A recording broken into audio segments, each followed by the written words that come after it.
están favoreciendo a Panamá, como no dijo eficacia, pero eso lo interpreté yo como oyente o televidente, como la eficacia en la administración de los bienes del Estado y sobre todo en la administración del presupuesto del Estado han mejorado los números para el país. Y esa mejoría de números le hace tener una mejor carta de presentación a Panamá en los organismos internacionales. No, por supuesto. Ojo, estamos muy alejados de lo que es la realidad europea y sobre todo asiática, ¿no? No obstante, digamos, estar por encima de países que son más robustos económicamente hablando, pues sí hay que destacar eso. Repito, estamos lejos de del ideal que se proyecta en este ranking de la Universidad de Nueva York. Pero decir que estamos allí con Chile, con Uruguay, sobre todo Chile siempre liderando los rankings en América Latina, yo sí creo que hay que destacarlo. ¿Y qué hay que hacer para empatar a Chile? Yo nunca entiendo. Siempre Chile... Chile es como el rey, ¿no? Pero cuando tú ves otras realidades de Chile, tú dices, oye, pero eso no pasa en Panamá, por ejemplo. El tema del agua, por ejemplo. El tema del acceso a la educación. Y es raro, ¿no? Es curioso. Sí, pues es muy raro. Pero en fin, 7 minutos y usted prepárese para lo que va escuchando. No es que nuestro invitado es portador de malas noticias, no. Pero el invitado nos viene a hablar de la realidad de lo que ha pasado, de lo que está pasando y de lo que puede que vaya a pasar. ¿Con qué? Con un tema que nos tiene a los panameños preocupados. Nos tiene preocupados porque sigue aumentando el precio y el señor aquí promueve los subsidios. Él promueve los subsidios. Todos los días habla de qué han hecho otros países y cuándo empieza Panamá a hacerlo. Pero a mí sí me aterran los subsidios, de verdad que sí me preocupa. Y bueno, el combustible es un factor clave para mover la economía de nuestros países. Indiscutiblemente lo es. El sector agropecuario, el sector de la pesca, etcétera, etcétera, etcétera. Está aquí con nosotros un gran y buen amigo nuestro, don Harry Quinn, conocedor de estas historias. Harry, buenos días, qué gusto verte, tenía rato de no verte, creo que no conocía estas instalaciones. No, muy buenos días, profesor, muy buenos días, Melissa Lázaro, muy buenos días, Gonzalo, buenos días, mi amigo Icar Reyes. ¿Cómo está? Encantado, gracias por la invitación y muy buenos días a los radioescuchas y a todos aquellos que los siguen por las redes. Profesor, pues sí, es mala noticia. A ver, antes de la crisis, Harry, vivíamos tranquilos con los precios. Efectivamente.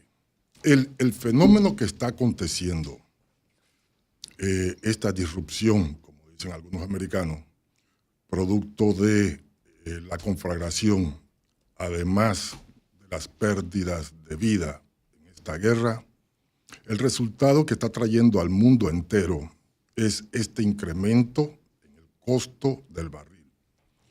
Como ya muchos de ustedes saben, en este área transita en el Golfo, en el Estrecho de Hormuz, transita alrededor del 20% del consumo mundial.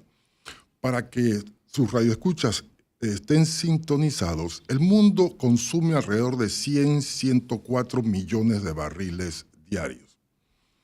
Entonces, esto causa un desequilibrio en los fundamentos de oferta y demanda. Ahora, vamos a aclararle a este ciudadano un detalle. Este resultado de los altos precios no es algo doméstico, no es algo imputable ni a un presidente, ni a un ministro, ni a nadie en Panamá. Esto no es un problema doméstico controlable, no. Este es un problema mundial que, como a todos los demás países, nos ha tocado a nosotros. Ahora, veamos la estructura de ese precio que siempre nos llega. Usted ha escuchado hablar del Brent y del WTI. Vamos a quitar el Brent, que es el que está del otro lado. Pero como todos escuchamos hace unos minutos, Gonzalo siempre nos da una perspectiva de lo que está aconteciendo en el mundo. Y Gonzalo nos dio los precios nuevamente del nuevo alza que tiene el barril del WTI. Pero es importante que usted sepa que Panamá no importa crudo. Panamá no tiene refinería. Panamá importa productos derivados y vienen procedentes del Golfo. Y como el Golfo, lo que rige en este área, el precio es el WTI, conocido también como el West Texas International, de este commodity, de esta materia prima, es donde produce todo lo que Panamá importa. Y cuando Panamá importa, ¿cómo se determina ese precio que nos llega a todos al bolsillo y que tanto ustedes como yo sufrimos? Este producto está basado, y es importante que usted identifique cómo se llega al famoso precio de paridad, que a propósito está basado en el decreto 36 del año 2003. El precio para tomar este precio, Panamá tiene un esquema que a mi juicio, al juicio de este humilde servidor, es fantástico para lo que se denomina administración de riesgo. Es decir, a usted no le toca, como en otros países, la subida inmediata de lo que aconteció en una jornada. Es decir, hoy en Estados Unidos sube el precio y mañana a usted se lo suben a la gasolinera. Panamá no. Panamá rige un promedio de 14 días. ¿Y cómo se saca ese precio? Bien, existe una compañía que se llama Standard & Poor's Global Platts, que emite una publicación diaria de todos los precios transados en esa jornada diaria. ¿Qué quiero decir con eso? Ejemplo. Usted va a crear el precio para el diésel. Standard & Poor's todos los días va a publicar. ¿Cómo se da esta publicación? Existen alrededor de más de 35,000 transacciones al día.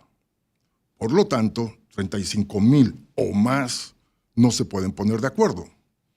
Esta compañía, con un equipo de auditores cibernéticos, recoge las transacciones de cada uno de compra y venta de todos los tipos de productos y él los pone todo en un documento, 18 páginas. Ese documento es el que se usa la base. Panamá toma entonces, dice, ¿cuánto fue la publicación del diésel? Porque hay varias categorías. Es el ultra low sulfur, pero eso hay por oleoducto, hay por embarque, hay por la costa este. No, nos interesa Golfo. Y Panamá toma ese número y dice, ok, 3 balboas. Luego viene el día siguiente y Panamá, $3.10, $3.10, hasta que conforma los 14 días y saca el promedio aritmético. Y esa es la base principal de la estructura de lo que usted, querido Radio Escucha, conoce como el precio de paridad. Esa es la base. De ahí en adelante se le va a agregar, según el decreto 36, se le va a agregar el costo del flete, o sea, el barco sale del punto A al punto B, vaya a las minas, se le va a agregar el costo de la carta de crédito, el costo del almacenamiento, el costo, la utilidad, repito, del importador. Se le agrega el transporte doméstico, la utilidad del distribuidor y la utilidad del concesionario. Hasta ahora llevan 2 cosas que no estoy entendiendo, Harry. Okay. Voy a hacerme aquí de vocero a los que nos están escuchando. 1, iniciaste diciendo que como Panamá no tiene refinería, entonces la pregunta de rigor es, ¿necesita Panamá tener refinería? ¿Con esto bajaría costos o sería lo mismo? Interesante. Porque recuerdo la discusión del contrato de refinería para luego años después cerrarla. Interesante.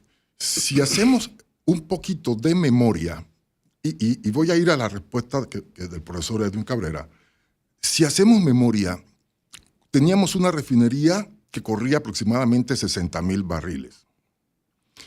Y frecuentemente se solicitaba permiso de importación. ¿Por qué? Porque no era competitivo comparado a una refinería que corre 300,000, 400,000 barriles. Exacto. Entonces, sale mejor importar y no fue para Panamá. La mayoría de los países en Centroamérica fueron cerrando sus refinerías porque no se podía competir. Entonces, usted importa de una refinería que está produciendo 300,000, 400,000 barriles diarios versus lo que producíamos en Panamá, y no era algo rentable, o sea, no era eficaz, costo. Entonces, es por eso que Panamá, como otros países, mejor importa que lo que ponerse a producir. Recordemos que la refinería era de la Texaco. Así es, así es. Y esta refinería no tenía toda la capacidad de poder exprimirle al barril como estas refinerías modernas. La otra, usted se preguntará, ¿y por qué no ponen una refinería en Panamá? Ok, la última iniciativa que hubo fue alrededor del año 2006-2007 por Occidental Petroleum, a través de quien nos visitó al gobierno de Panamá y manifestó el señor John Morgan el interés de poner una refinería en aquel momento en Puerto Armuelles. Desafortunadamente vino la crisis del 2008 y se cayó toda la intención, todo el proyecto, porque se modificó el esquema. Pero sí hubo la visión y era una refinería igual, de 200,000, 300,000 barriles, que básicamente lo que estaban mirando era el suministro para la costa oeste de los Estados Unidos. Entonces, Panamá no tiene refinería, Panamá importa. Y la otra, que es importante también que usted sepa de estos mitos o cuentos de caminos que se dicen, oye, pero Panamá, ¿por qué no trae de Venezuela? Señores, Venezuela es un productor, pero es un importador neto. Oye, pero Panamá, ¿por qué no trae de México? México es un productor de crudo, pero es un importador neto. Lo que usted tiene, tal vez el chip viejo en la memoria, fue en aquella época que se hizo el famoso Pacto de San José, donde en realidad lo que se le daba era crudo a los países de Centroamérica y algunos del Caribe, y les daba crudo, pero no es que le daba un descuento, le daba un préstamo blando. Y eso, cuando se cerraron todas las refinerías porque no eran eficientes, la mayoría continuaron importando. Entonces, volvemos al escenario de que usted, el precio que usted recibe en su bolsillo, es producto de una estructura que amortigua un promedio. Esto es, en mi opinión, es uno de los mejores detalles que ha tenido Panamá en esta legislación, que aunque viejita, funciona. Hay que llegar al momento de corregir algunas cosas del pasado que técnicamente evolucionaron, pero también existe un detalle que Panamá ha tenido, la palabra que utilizaré es confiabilidad. Confiabilidad en el suministro. Lo único que nos ha obstaculizado en Panamá el movimiento ha sido cuando los cierres de calle, que en el caso de Chiriquí y Bocas del Toro, en ese momento tuvieron que importar vía camión cisterna desde Costa Rica. Pero en el contexto doméstico, Panamá tiene una fortaleza porque sí, son compañías que tienen más de 100 años en el país y es confiable su suministro. Dicho eso, Harry, un segundo. Si estoy escuchando la explicación del precio WTI, si toda el área, incluyendo Panamá, importa, si México, incluso Estados Unidos, en Houston, Venezuela, procesan, y acá en el Caribe, ¿no? La refinería que está en Guyana. Es productor. Okay. ¿Por qué nos afecta el tema de Hormuz y la guerra en Irán acá de este lado del mundo? Porque todo el mundo cotiza basado en dos índices en cuanto a crudo. Por eso le decía, olvidémonos del Brent. Pero el WTI, ese crudo, si usted tiene un desbalance en un lado, existe un flujo entonces del otro. Sigue habiendo el detalle de oferta y demanda. Se lo voy a poner con un ejemplo. ¿Sabía usted que en este momento Estados Unidos está exportando crudo, cruzando el canal hacia algunos aliados de Oriente? O sea, y la base de eso es WTI. Pero ¿por qué yo no le pongo nada más el contexto al consumidor del WTI por materia prima? Pero él sigue cotizando. Existe una diferencia de calidad entre ambos, entre dos grandes, que es el Brent, más ligero, y el WTI. Pero no solo utilizamos WTI por referencia de nuestra área. Hay un punto importante a eso, don Harry, que tiene que ver muy ligado a la pregunta del profesor. Dice, no, pero es que por allá pasa nada más el 20% del petróleo, como decía un oyente, y el 80% restante, ¿por dónde? Al final es un commodity, ¿no? Oferta y demanda. Esto es un mercado de oferta y de demanda. Le consulto. Estuve leyendo unas palabras que dio Larry Fink, el CEO de BlackRock, a la BBC, y decía, si el precio del barril de petróleo llega a $150, como algunos prevén, si esta guerra continúa, que al parecer es lo que va a pasar, va a haber una recesión mundial. ¿Usted coincide con él? Es difícil meterse en el territorio, hacer proyección en este momento por dos razones. La primera es incertidumbre. O sea, yo puedo coincidir, pero tengo una realidad de incertidumbre global y más en Panamá. Y después les desglosaremos económicamente lo que eso representa. Pero también esa incertidumbre nos dice, ¿estamos conscientes de lo que está aconteciendo a nivel mundial? ¿Estamos conscientes de las repercusiones que podemos tener, o sea, de esta conflagración? Ese por un lado. Y por el otro lado tenemos otro elemento que es volatilidad. Eso que mencionabas ayer y hoy en la mañana, ese pico sube, baja, eso es una situación de los mercados que no deja proyectar. Donald Trump se para, dice 2, 3 palabras y altera el mercado. Pero como es un hombre transaccional, repito, es una persona transaccional, tratar de definir, cuando no ves un esquema, un plan, algo, ¿qué vas a lograr? Es difícil predecir.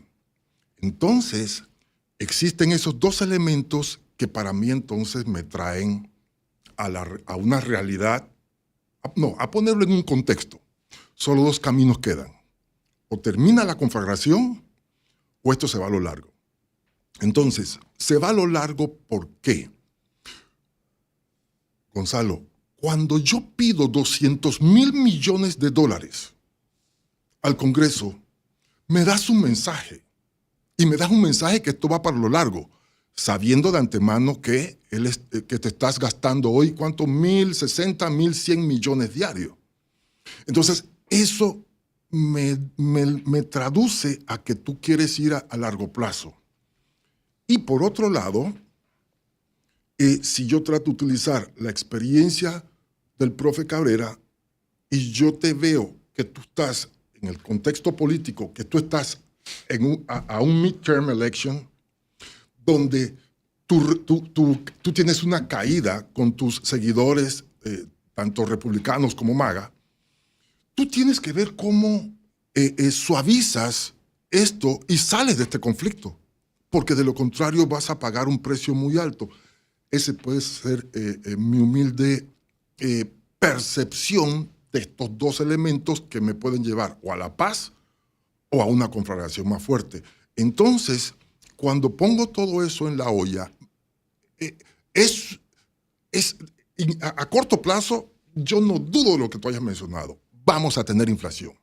Y más después de las noticias de hoy. Vamos a tener inflación porque va a ir empujando ese precio del consumidor y valga que lo mencione, pero la preocupación más grande para mí a veces es el agricultor, porque él no paga solamente flete. Estamos en una época de verano donde él consume, mete las bombas para irrigar. Entonces, el impacto que vamos a tener en ese tipo de detalles, pues sí. Y luego viene todo el efecto multiplicador que yo estoy seguro que algunos economistas se lo van a poder digerir más fácil.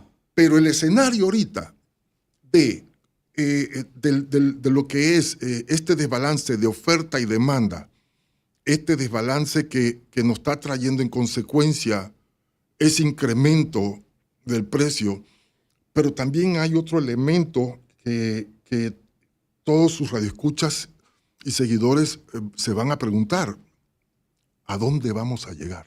Uh-huh. Claro, pero ahí fíjese que yo me detengo porque hoy la noticia en los Estados Unidos es que por primera vez desde el año 2022 el galón de gasolina supera los $4. Y Donald Trump, nos guste o no, a pesar de que hay quienes lo defienden todavía, utilizó el argumento de la pacificación de Medio Oriente como arma en su campaña electoral. Y el propio Donald Trump utilizó como arma incluso vengativa sobre Joe Biden o Kamala Harris la inflación en los Estados Unidos. Y el discurso era una y otra vez, ¿por qué te duele más el bolsillo? Por culpa de Joe Biden, por el déficit, por el gasto público. Hoy, ¿usted cree que esos $4 por galón ponen a pensar a Donald Trump si realmente este arrastre de Netanyahu y Israel al conflicto con Irán valió la pena? Es un hombre transaccional y no voy a olvidar la frase de él recién tomó posesión cuando lanzó la expresión drill baby drill, quiere decir perforen, y removió algunas leyes federales en cuanto a la explotación. Entonces subió, porque si vemos la gráfica desde que entró Trump ha ido subiendo. Estados Unidos era un país importador parcialmente. Hoy día es autosuficiente, produce más que Arabia Saudita y el otro. Entonces, Gonzalo, lo que este humilde servidor trata de ver es que aunque sean razonables elementos de análisis geopolítico, elementos de macroeconomía, con una persona que es transaccional, porque podemos especular de esos temas hasta con Venezuela. Tú dices, no, pero militares buscan matar 3 pájaros de un tiro y hago esto y lo otro y todo bajo control. No. Pero cada día que está sucediendo esto, hay gente que está ganando mucho dinero. El productor, principalmente. Y ellos también. Entonces, me puede hacer pensar en un momento dado, como a cualquier citadino, de que alguien está obteniendo beneficio de esto. Sin embargo, no tenemos control. Y la frustración de consumidor de nosotros en Panamá, tenemos que manejarla con el conocimiento de que no es en el contexto local que vamos a solucionar esto. Lo que más podemos realizar, ejecutar, son medidas paliativas de ahorro, de mitigación, pero pronosticar el escenario es difícil. Y volviendo a la pregunta que lancé al final, ya una vez anduvimos a los 140, profe. Hace algunos años, que fue 2008, llegamos a los 140. Pues se dio un fenómeno económico, el mundo no lo aguantó. Entonces, hay quienes dicen, no, vamos a ir a los 150, si esta conflagración continúa. Si no hay otras inyecciones que quiten esa presión a ese balance de oferta y demanda. Pero el mundo, si ya estábamos en 1.2, 1.4 de crecimiento, entonces entramos en lo que mencionaste originalmente, una recesión. Pero pronosticar ni con una bolita mágica. Si en efecto, pronosticar es casi imposible en el escenario que estamos viendo. mencionó Harry Quinn hace un segundo atrás, bueno, lo que se impone ahora es cómo ahorras, pero un país que es tan dependiente, ¿por dónde ahorra? Porque estamos hablando del combustible y eso no hemos hablado de fertilizantes. Harry Quinn, la especialidad de Harry Quinn es esta, el combustible, pero tendremos que hablar con un experto en fertilizantes porque también eso va volando. Sí. Y el impacto en las distintas áreas de la economía es duro. Y entonces existe el otro elemento que cuando les hice la descripción del precio de paridad, donde incluimos todos los insumos, tenía que mencionar que este es uno de los negocios más regulados que existe. Iker Reyes, ninguna industria, está tan regulada que hasta te dice cuánto es la utilidad de cada uno. Ahora, para los que nos escuchan a nivel nacional, esto no aplica a ciertas áreas marginadas. O sea, que no se aplica y por lo tanto les llega un precio mucho más alto. ¿A qué me refiero con esto? Lugares como San Blas, costas lejanas, islas lejanas, Bocas del Toro, el sur de Azuero. Y esto en aquel momento se hizo así de manera tal de que pudiese haber gente que invirtiera y pusiera instalaciones, porque una estación que te vende 10,000 galones al mes, él con lo que manda la tarifa, él ni siquiera pudiese pagar electricidad. Entonces, en algunas regiones se mandó se eliminó que no se aplicara el decreto 36 para dejar que la gente tuviera acceso a energía líquida y que tiene más un carácter social, esa normativa de excluirlos que de aplicarles a todo. Entonces, y además a todo esto que les mencioné se le aplica el impuesto. El impuesto para el diésel es de 25 centavos y para la gasolina es de 60 centavos. Este es impuesto del consumo por galón y el factor de recolección lo realiza el mismo concesionario. Cuando le digo concesionario, debe diferenciar el que importa y el que está vendiendo, que puede ser el amigo de su vecino, el tío, el papá, que es dueña de esa estación. Entonces, se lo digo por no tomar posiciones radicales de me está robando. No, ellos compran. De hecho, la mayoría ahora de las estaciones van a tener otro problema, su costo financiero. Ahora necesitas 40% más, 50% más de working capital para trabajar, para tener la misma utilidad. Es decir, vas a gastar más dinero pagándole al importador y vas a tener el mismo margen de utilidad porque así lo manda la ley. Hay un punto, escuchándolo, Harry, atentamente, con todo esto, este proceso, sobre todo el precio de paridad. La última conferencia del ministro Chapman, que se habló de algunas medidas y de una mesa interinstitucional para tomar acciones, lo primero que se dijo, no se aumentar ni el precio del metro ni del metrobús, tampoco el tanquecito de gas, el tema del consumo de energía eléctrica, que todo está subsidiado. Dicho lo que usted está diciendo, que el panorama obviamente sigue siendo incierto para poder uno tomar acciones, ¿hasta dónde va a sostener el gobierno actual este tema? Es difícil. Yo lo defino que al presidente Mulino le tocó bailar con la menos bonita.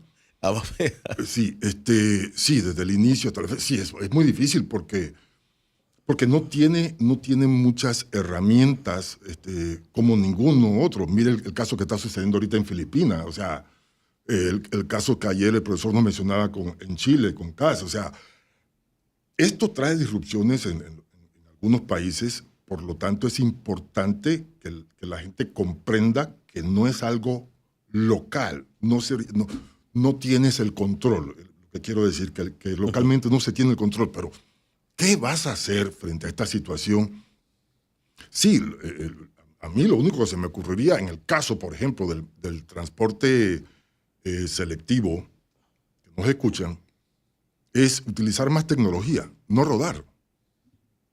El taxi no debe andar rodando, él tiene que estar haciendo su piquete. O sea, es lo único que se me ocurre en el caso de ellos. Ujú.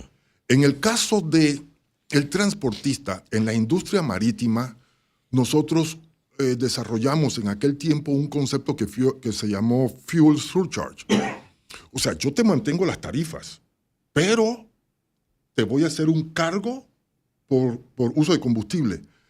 Que si hace memoria, profe, de la época, en la dictadura, el recibo de luz venía con una cosa que se llamaba cláusula de combustible. Entonces, eso es un elemento que se introduce para no crear una distorsión y que cuando acaba el problema se elimina. Cláusula que iba proporcional a lo que estaba costando. Entonces, son elementos que uno puede utilizar para mitigar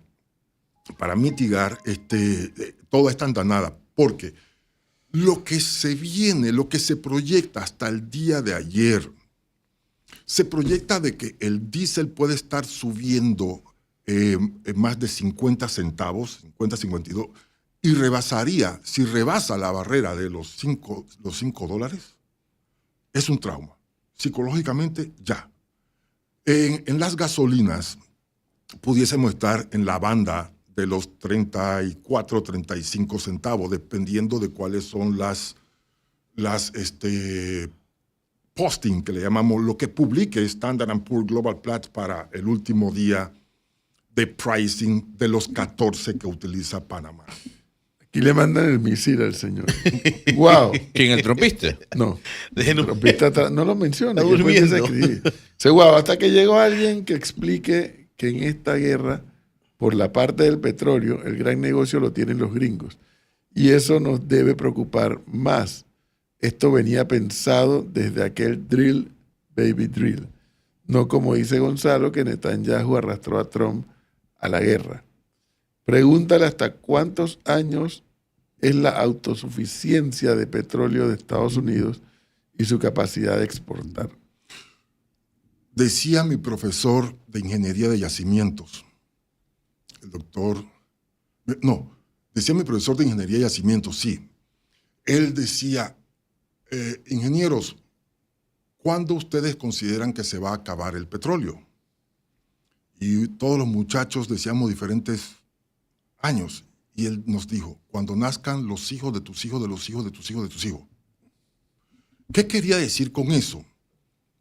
Que el mundo, en el mundo usted solamente ha podido extraer en el 15% del potencial de la base de donde pueden existir yacimientos, que son cuencas sedimentarias. Es decir, usted sabe que allá abajo, en el Golfo, por ejemplo, a X profundidad hay más, pero usted no tiene la tecnología. Usted no tiene la tecnología. O sea, existe, pero no hay todavía la suficiente tecnología. Y los que han intentado hacerlo y han tenido un incidente, ha sido una catástrofe ambiental. Entonces, habiendo dicho eso, ¿cuánto tiempo? Aquí hay otro fenómeno adicional. O sea, no se puede proyectar porque de la capacidad de yacimientos que puede existir en el mundo, usted solamente ha tocado el 15%. Ese es por un lado. Y por el otro lado, también debo comentarle al emisor del misil que existe otro elemento que se llama reservas estratégicas.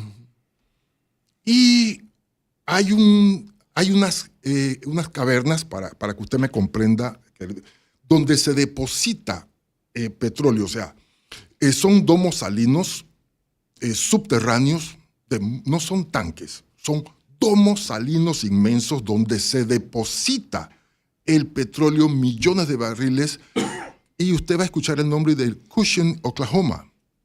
En ese lugar se guarda petróleo para mantener y poder responder también en un momento dado, como sucedió al inicio de esto, que dice, bueno, voy a poner 400,000 barriles diarios, de ahí también se extraen. Entonces, no solamente es esperar lo que se produce del subsuelo, sino también de lo que se tiene almacenado en días para alimentar las refinerías. Pero, Harry, entonces, pregunta de los que somos desconocedores del tema.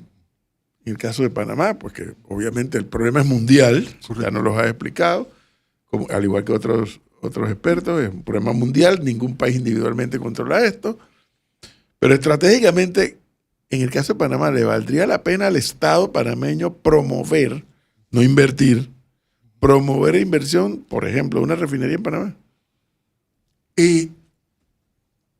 A ver, dos elementos quiero dividir la pregunta, porque quiero irme primero a la parte de promover la exploración petrolera. Ok. Bien. Hace 10 años, el Estado panameño concesionó el área de Caribe, o sea, el área de Caribe para exploración geofísica. Quiero mencionarle a tus radioescuchas, a los que nos escuchan a través de Arcamedia, es que Panamá, en su historia, desde 1926 a la fecha, ha tenido 36 pozos exploratorios, desde Darién hasta Chiriquí y Boca del Toro. En esas exploraciones que realizó, la primera fue de la Sinclair Petroleum, encontraste fue indicios de petróleo, tanto en el área occidental como en el área de Cañazas. Y tal vez ustedes, los que tengan más canas o no tengan pelos, se van a acordar del señor José Antonio Sosa, era un geólogo. Él fue uno de los precursores que en la década de los 70 y principios de los 80 anduvo en el área de Cañazas haciendo exploraciones, y me tocó sentarme con ese señor. Yo era muy jovencito, tiré la cédula y me tenía una muestra. Dice, este es crudo panameño. Entonces, Panamá se ha ejecutado, no ha tenido la virtud de encontrar comercialmente. Bien.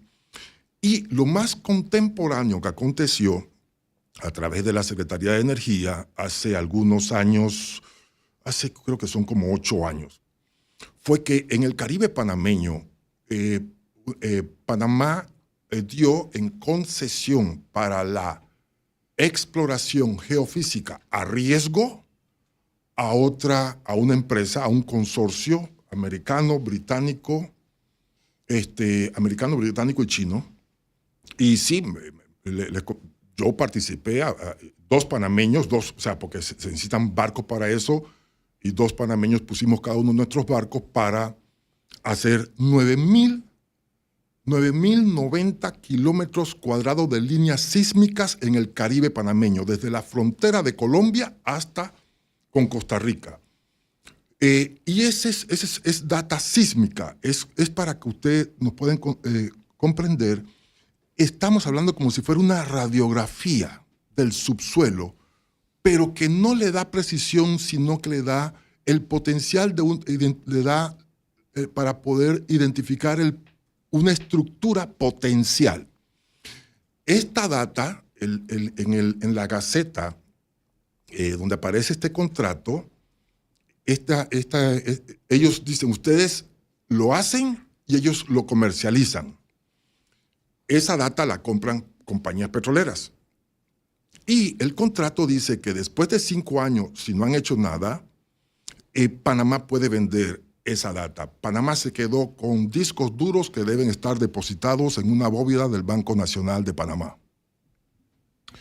Mire, yo no quiero ser, digamos, mensajero de malas noticias. Yo sé que predecir es muy difícil. Pero lo es. Pero lo soy. Yo le decía al profesor que Panamá se ha visto afectado en esta guerra que Estados Unidos e Israel tienen con Irán, porque son ellos los que han arrastrado al mundo a ese conflicto, económicamente hablando. Estamos pagando las consecuencias de un conflicto, más allá de las teorías conspirativas que hay alrededor de por qué el precio sube. Ya sabemos que es un tema de oferta y demanda, punto, es un tema de mercado. Y le decía, imagínese usted ahora, con lo que está pasando en el Estrecho de Hormuz, bueno, Panamá aproveche el canal eleva los pasos de buques y podemos tener más plática. Pero ¿qué pasaría si llega un fenómeno del Niño tan voraz como el de hace un año o 2 años?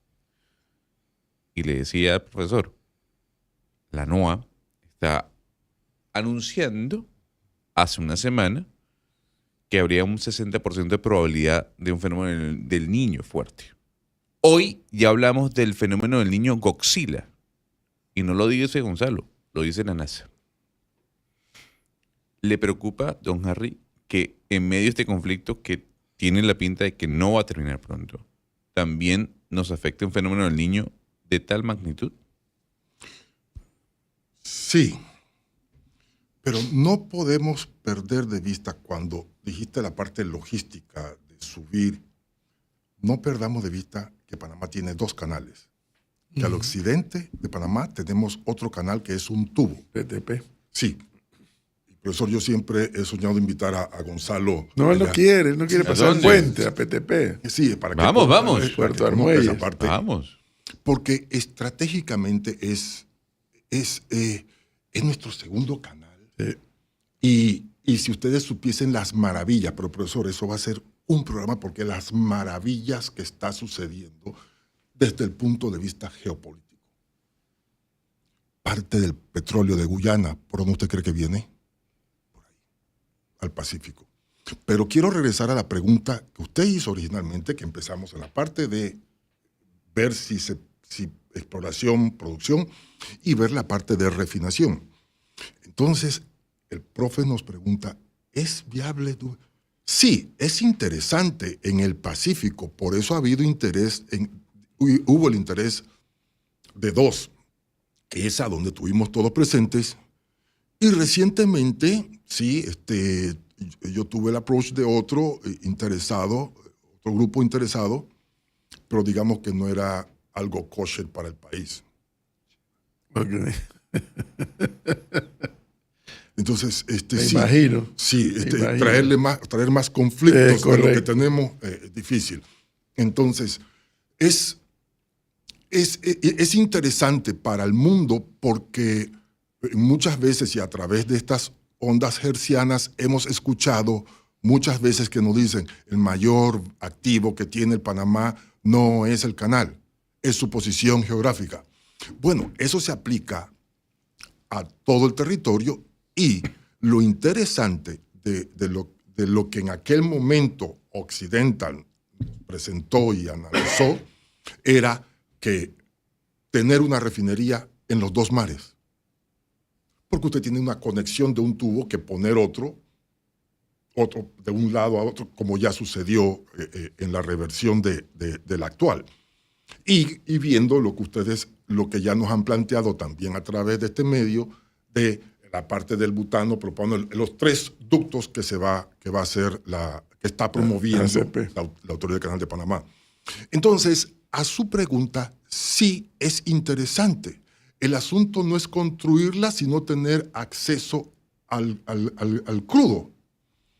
Porque en el Pacífico sigues teniendo a Ecuador, que hasta la fecha produce bastante petróleo, pero importa la mayoría de sus destilados. Entonces, y él no ha realizado upgrade de su refinería ni lo va a realizar por las situaciones precarias económicas que hay. Sí. Y entonces usted ve que en Estados Unidos sí, Trump está promoviendo, desarrolla, amplía, construye, porque efectivamente saben que lo que mueve al mundo no es el amor, es energía, es petróleo. Así que sí sigue siendo interesante, pero no cualquiera puede hacer ese tipo de desembolso que está del orden para que sea una refinería, como hablamos, de donde recibimos hoy día, competitiva, tiene que ser una refinería de 200,000, 300,000, 400,000 barriles. Estamos hablando de 6,000, 7,000 millones de dólares. Una ampliación del canal. Exacto. Entonces, el escenario que tenemos va a continuar con incertidumbre, va a continuar con estas acciones. Al alza. Sí, y transaccionales por parte del presidente. Allí viene un tema, Harry, que aquí Gonzalo y Cari lo hemos debatido cada vez que podemos. Y a lo mejor no quiero que Harry compre cuchillo para su pescuezo. Pero aquí no viene el momento entonces de que el Estado panameño, a través del gobierno, le hace el Ejecutivo, el Legislativo, saque o promueva más leyes que incentiven, por ejemplo, los paneles solares o las inversiones eólicas, o no sé. Digo, tampoco es que puedes llenar el país de aerogeneradores, pero no es el momento entonces para evaluar eso. Coincido. Mire que cuando hace unos minutos conversábamos de paliativos y yo me refería al agricultor panameño, sí, ese es otro que olvidé, que es las famosas bombas pequeñas con paneles solares. No sé de caudal si les da o no les da, pero sí, coincido con usted. Y el otro elemento que debo aclarar también cuando usted menciona, ¿será atractivo para poner una refinería? El hecho de que usted tenga su propia refinería no es una garantía del precio más bajo, porque va a estar, todo el mundo cotiza contra un índice no manipulable, Standard & Poor's Global Platts. Y, by the way, le hago la pregunta, ¿usted escuchó alguna vez del etanol? ¿A qué índice iba a estar? Sí. No, y por Alboroto del Congo. Y por eso le digo, o sea, en Brasil han tenido que ir eliminando impuestos, porque siendo Brasil un país productor de petróleo, ha estado difícil la situación. O sea, el tema Lula lo dijo, hemos eliminado algunos impuestos sobre la gasolina, porque si no esto se va a disparar. Entonces, no se trata de que si tenemos una refinería aquí, vamos a pagar centavos. Y es que eso es importante que la gente lo entienda. Exactamente. Que una cosa es WTI, el precio Brent, otra cosa es el tema de la refinería, pero en efecto, y otra cosa es explotar petróleo, y otra cosa es y refinar, y otra cosa es importar. Y yo creo que hay mucha gente, bueno, por razones naturales de desconocimiento, pues no todo el mundo puede saber de todo, incluyéndonos a nosotros mismos acá en la mesa. La gente tiende a confundir por desconocimiento de, bueno, pongamos una refinería y así abaratamos el precio. No es verdad. ¿Es garantía? No es garantía. No lo es. No es garantía. Y sí, no crearle la expectativa a ese consumidor. Porque usted pone la refinería y ella va a tener que comprar el crudo al mismo precio internacional. Pero además de eso, todo su proceso, todos sus costos, todo lo demás, podría hacer lo que hacen otros países, que es ese subsidio grosero, pagar 3 centavos por un galón, o sea, 10 centavos por un galón. Son subsidios que otros países productores tienen. Pero la mayoría trata de funcionar en torno al mercado. Aquí le preguntan si esa data sísmica sirve para encontrar agua subterránea también. No hace falta porque toda la data sísmica, o sea, toda la data sísmica es en el mar. No requiere en el mar usted ir a buscar más agua abajo. Claro, va a haber. Lo que tal vez el radio oyente o el que nos ve por YouTube se refiere es que si la sismología sirve para buscar agua, sí, pero hay un método más barato, porque sismología es mucho más caro, que es el sondeo eléctrico vertical. Y aquí en Panamá hay un par de compañías que lo hacen. O sea, cuando usted quiere hacer exploración de agua subterránea, antes de ir a perforar, usted puede hacer sondeos eléctricos verticales, midiendo la resistividad de la roca, y basado en eso y su gráfica, usted determina los puntos donde pudiese encontrar el acuífero. El acuífero ya usted no está buscando a lo clásico de Panamá, que es somero. Usted está buscando agua subterránea, en roca.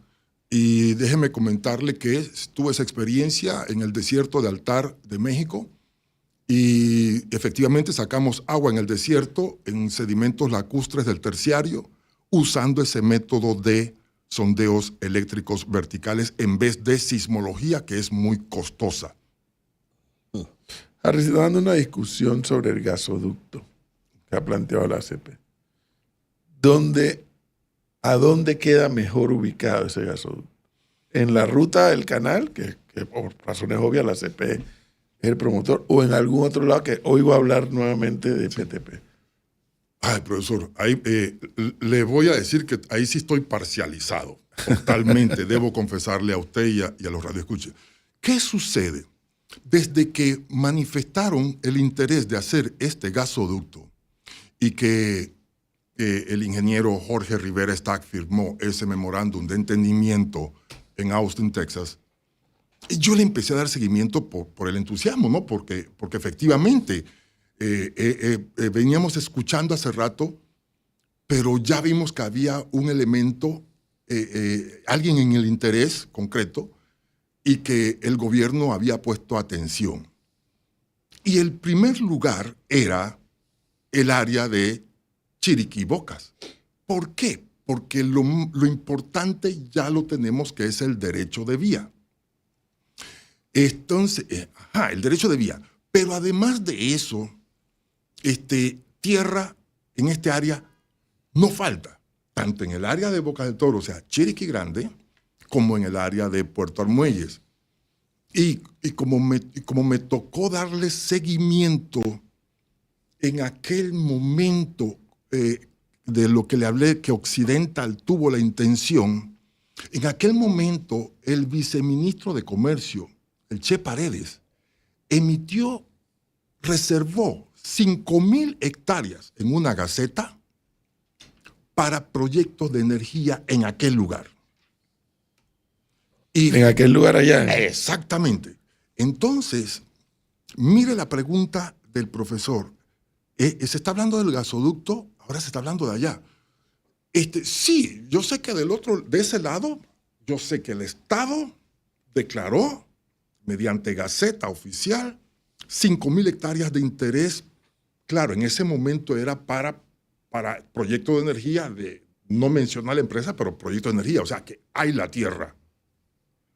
Y del otro lado, no hay que pedirla porque hay un excedente. Además de disponibilidad de tierra, derecho de vía, usted tiene un equipo hoy día de expertos, segunda generación de expertos.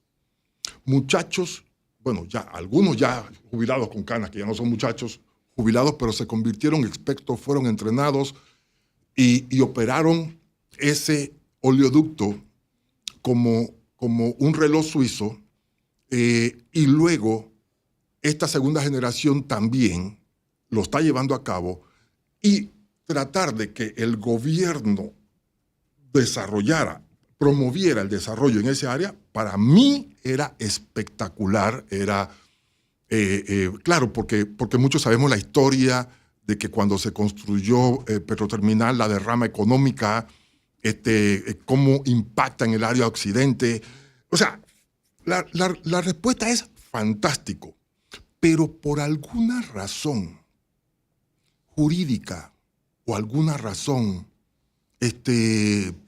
política o alguna razón económica, cambiaron el punto donde originalmente se veía la construcción de esos gasoductos hacia el área del canal. Claro, también debo reconocer que al hacer esto en el canal, él tiene una percepción, porque si son 3 barcos de esos 3 diferentes productos que transitan al día, y usted le elimina, y usted en vez de transitarlos los va a pasar por un tubo, un barco a usted le queda, que lo quita de ahí, le queda agua para consumo nacional, además de lo que se esté proyectando de Río Indio. Y 2 esclusajes más le abre espacio a contenedores. Entonces, en mi opinión, la visión del canal fue win-win. Él deja, por ejemplo, 2 esclusajes para contenedores, 1 para agua de consumo, y él va a ganar entonces en el tubo. El trasiego. Entonces, volviendo originalmente a la pregunta, sí, el área de Chiriquí Bocas era el área ideal, pero creo que ahí tuvieron que haber algunos análisis geopolíticos internos o jurídicos que hicieron mover esa decisión en el gobierno de Cortizo, de mover esa decisión acá, pasársela a el canal. Sí, lo que pasa es que el Panamá. canal no puede invertir fuera del canal. Creo que le está prohibido al canal invertir fuera del canal. Y Sí. puede hacer todo lo que quiera, invertir lo que quiera dentro de su área. Dentro del- Sí.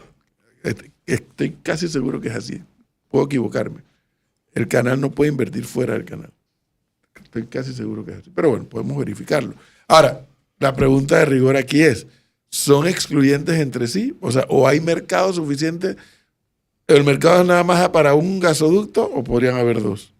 Es que hay un elemento. Porque En sería este una ca- forma de seguir explotando la ubicación. Sí, hay un elemento que estos que pretende, que promueve el canal es los gases ya procesados, butano, propano, etano. Bien, esos son. Pero existe el LNG, que es otro diferente, que ese es el natural, el gas natural. De ese desconozco, pero hoy día el canal tiene mucho tránsito. Entonces, mucho tránsito de ese producto. Entonces, aquí es donde se necesitan, o sea, no desde el punto de vista de ingeniería, sino desde el punto de vista de jurídico, son mentes maestras como las que conformaron ese contrato de Petroterminal que fue blindado y le aportaba al Estado y a la ACP, porque recordemos que en la década de los 70, cuando se hizo ese oleoducto, dejaron de transitar una serie de barcos por el Sí, canal. claro. Entonces, esas mentes maestras que conformaron ese tipo de contrato, sería fantástico visualizar lo que pudiese llegar a ser en un momento dado. Pero se pueden complementar. No, efectivamente, porque, Lo que preguntaba el profesor, sí, exacto. porque este es un producto y la pregunta al profesor lo enfoco a otro producto que es el gas natural que transita. Pero tal vez el escenario allá es que entra uno en el esquema de la disponibilidad de energía, porque se necesita mucha energía para lo que ustedes escucharon y transmitieron de allá, profesor, de AES. Ves que se baja a menos 140 grados y se necesita mucha energía. Entonces, ese es el otro elemento de por qué allá, por qué aquí, por qué son las cosas que pueden estar influyendo uno en lo otro, independientemente de lo jurídico. Allí tienen ustedes. Se dio cuenta, el señor tiene el millaje para Interesante. administrar el canal también, ¿no? ¿Quién? Así. Tiene el millaje para administrar Harry. el canal. Está en la carrera. ¿Te suena? No. Ah, Yo estaré comiendo ceviche con el profe.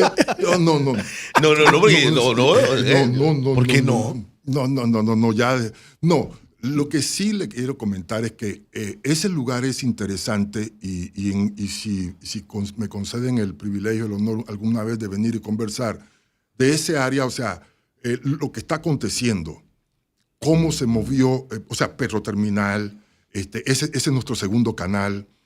O sea, las cosas positivas que yo veo de nuestro país y cómo se ha ido engrandeciendo y adicional a eso, lo que está aconteciendo en este momento en Puerto Armuelles, en el desarrollo también de este parque logístico. Sí. Ya no solamente el muelle, el parque logístico, y lo que ustedes hicieron, la transmisión de lo que es Puerto Barú. O sea, la transformación, y todavía queda un proyecto del otro lado de Bocas del Toro que también está en camino y ya tiene su estudio de impacto ambiental. Entonces, hay una gama de desarrollo marítimo sobre la mesa que amerita un día, profe. Sí. Bueno. Pero hay que llevarlo al señor, para que conozca. Lléveme. Es que es interesante, Gonzalo, estudioso de la economía y la macroeconomía, lo que esto produce, pero el escenario, su influencia geopolítica. Claro. De ese oleoducto. Y por lo que el Estado debe, el Estado hoy día es el dueño del 60% de esas acciones y el Estado espero yo, conserve y se mantenga como lo han corrido hasta la fecha. ¿Qué le pasa a Lin Yuen? No, aquí hay... Pregúntale a Harry si fue afectado por el incendio de la 11:30. Mira lo que anda Lin Yuen. De la 11:30. De la 11:30 dice que ese es su barrio. No, ese es es Annette la que está viviendo allá. Así Annette, es. sí. Eso le iba a decir. Porque no, Eduardo pero- es medio pero esa es la Rosita, ¿no? Cuando La estábamos Rosita. chiquillos, Pero efectivamente. mira lo que anda Lin Yuen. Estamos aquí hablando de megaconstrucciones y de los problemas del combustible. y de la Aquí le dicen El ¿quién? señor me enseñó a doblar una funda. ¿Usted vio el video? Ah, sí. Sí, lo vi. Profe, aquí dice, ¿quién lo autorizó? Yo soy la manejadora de su imagen. Aquí le manda saludos. Su hermana. Bueno, entonces, Harry, lamentablemente, digo lamentablemente por lo que se advierte y tal y como Gonzalo también lo describe, no se ve final de esta crisis inmediatamente. Lo responsable, ya sea para los gobiernos como para los gobernados, es comenzar a tomar medidas o tomar decisiones paliativas o de ahorros para que el golpe no sea tan fuerte, pero que viene el golpe, o sea, ya lo estamos recibiendo, pero que el golpe se va a dar y que puede seguir por un buen tiempo más, es un hecho cierto. Porque de hoy para mañana no se ve solución. Así es, elementos para mitigar.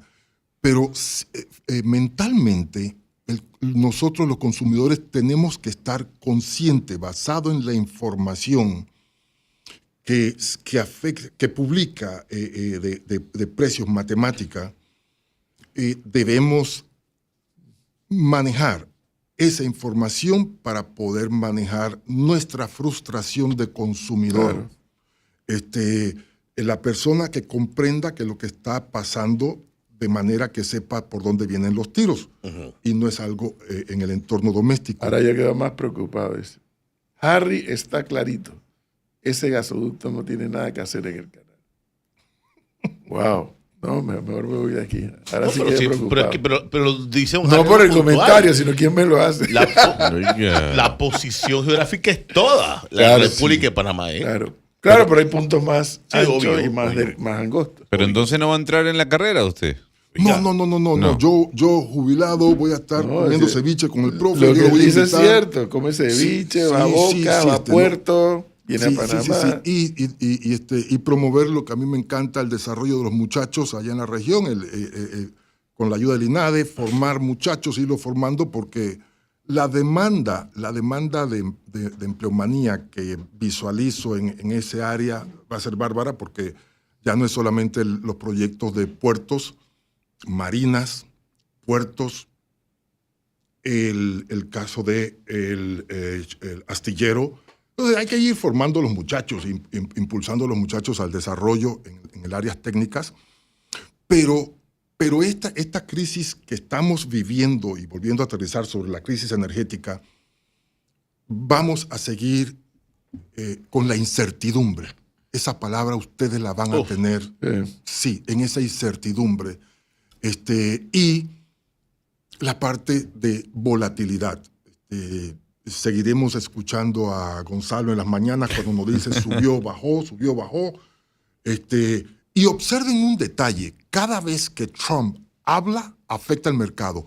Y eso te puede traer la memoria. En la época de Chávez, cuando Hugo Chávez se paraba y decía 2 o 3 barbaridades, alteraba el mercado. Sí.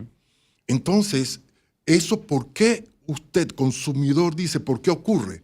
Porque en las mesas de trading, cuando están en las diferentes partes del mundo, usted está comercializando petróleo, ese que está atrás es un ser humano y él toma nerviosismo de las palabras de otro para poder comprar y paga un premium, paga más con tal de que no se pare su refinería. Por lo tanto, usted va a seguir escuchando volatilidad y va a vivir, como todos nosotros los mortales, con esta incertidumbre ante el mercado petrolero y la guerra que detonó el señor Donald Trump. Sospecho que me voy a mudar ¿A dónde? a Coronado. Usted está como el otro. Porque allá tengo paneles solares. Usted como decía que cuando das terremotos se va corriendo. ¿Para dónde va a Así salir yo me corriendo? voy. Anoche soñé que hay un tsunami en Panamá. Por favor. Mire la pesadilla que tuve. Había tsunami, yo salí y yo corrí. Pero sí, es que yo logré poner paneles solares en la playa y me doy cuenta con el recibo de electricidad Pues, son métodos, Sí, porque la gasolina y la electricidad te va a subir irremediablemente. sí, y el coraje que van a hacer muchos conciudadanos este viernes cuando le toque llenar su tanque. Y se van para el interior, el asueto también. Este viernes toca. Este viernes Sí. toca, profe. Viernes Santo. Ni Sí. eso van a respetar. Qué barbaridad. 8:11 minutos, Harry. Muchísimas gracias por este tiempo tan valioso. Están muchos oyentes agradecidos por la oportunidad de haberte escuchado y haber sido orientador y bueno, a tomar medidas y a esperar que el gobierno nos anuncie también cuáles son las medidas que como gobierno va a tomar. Bueno, pero ya anunciaron algunas, ¿no? ¿Quiere más? ¿Cuál? Más. ¿Cuál? Yo no sé qué es lo que han anunciado. Todavía no Anunciaron. anunció. Mantuvieron- Dramáticamente nada. Bueno, Mantienen los subsidios mantienen del el pre- transporte, el gas y la Mantienen electricidad. el precio del costo del transporte selectivo colectivo, en este Ajá. caso. Y ya. Está Y subsidiado eso- por Usted el mismo Estado. nos está diciendo que el asunto va a Y ser eso, subsidiado por el Estado. no le parece que es bastante. suficiente. El gas de cocina está subsidiado, el igual transporte está público subsidiado todo. Está bien, entonces La dale. electricidad está Ve- subsidiada. Ahí está. ahí está, Él no, quiere ahí más está. subsidio. Pídele, Quiere más al gobierno. subsidio. $15 anda Qué bárbaro. el tanquecito. No. $15. Sí, la pipeta 25 libras casero. Sí, Sin sí. 15 es lo que debiera costar. Debería costar. ¿Y cuesta exactamente. qué? 4 y pico. creo. 4.30 y algo. 4.90 y algo. Bueno.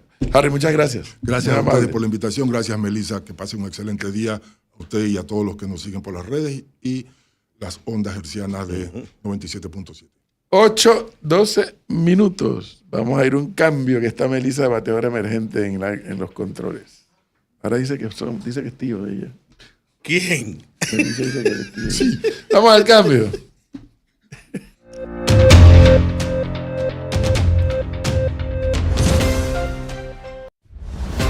No cambies el dial, porque Edwin Cabrera y su equipo